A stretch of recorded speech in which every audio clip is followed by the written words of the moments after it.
श्री सत्यनारायण कथा पंचम अध्याय। सूची बोले, हे ऋषियों, मैं और भी एक कथा सुनाता हूँ, उसे भी ध्यानपूर्वक सुनो। प्रजापालन में लीन तुंगध्वज नाम का एक राजा था। उसने भी भगवान का प्रसाद त्याग कर बहुत ही दुख सहन किया। एक बार वन में जाकर वन्य पशुओं को मारकर वह बड़ के पेड़ के नीचे आया। वहां उसने ग्वालों को भक्ति भाव से अपने बंधुओं सहित सत्यनारायण भगवान का पूजन करते देखा। अभिमानवश राजा ने उन्हें देखकर भी पूजा स्थान में नहीं गया और न ही उसने भगवान को नमस्कार किया। ग्वालों ने राजा को प्रसाद दिया, लेकिन उसने वह प्रसाद नहीं खाया और प्रसाद को वहीं छोड़ वह अपने नगर को चला गया। जब वह नगर में पहुंचा तो वहां सब कुछ तहस नहस हुआ पाया तो वह शीघ्र ही समझ गया कि यह सब भगवान ने ही किया है।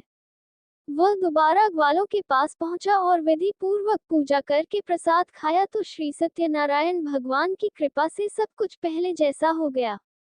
दीर्घकाल तक सुख भोगने के बाद मरणोपरांत उसे स्वर्गलोक की प्राप्ति हुई। जो मनुष्य परम दुर्लभ इस व्रत को करेगा तो भगवान सत्यनारायण की अनुकंपा से उसे धन धान्य की प्राप्ति होगी। निर्धन धनी हो जाता है और भयमुक्त हो जीवन जीता है। संतानहीन मनुष्य को संतान सुख मिलता है और सारे मनोरथ पूर्ण होने पर मानव अंतकाल में वैकुंठ धाम को जाता है। सूची बोले, जिन्होंने पहले इस व्रत को किया है अब उनके दूसरे जन्म की कथा कहता हूँ। वृद्ध शतानंद ब्राह्मण ने सुदामा का जन्म लेकर मोक्ष की प्राप्ति की।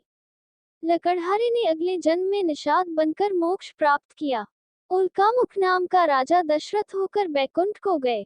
साधु नाम के वैश्य ने मोरध्वज बनकर अपने पुत्र को आरे से चीरकर मोक्ष पाया।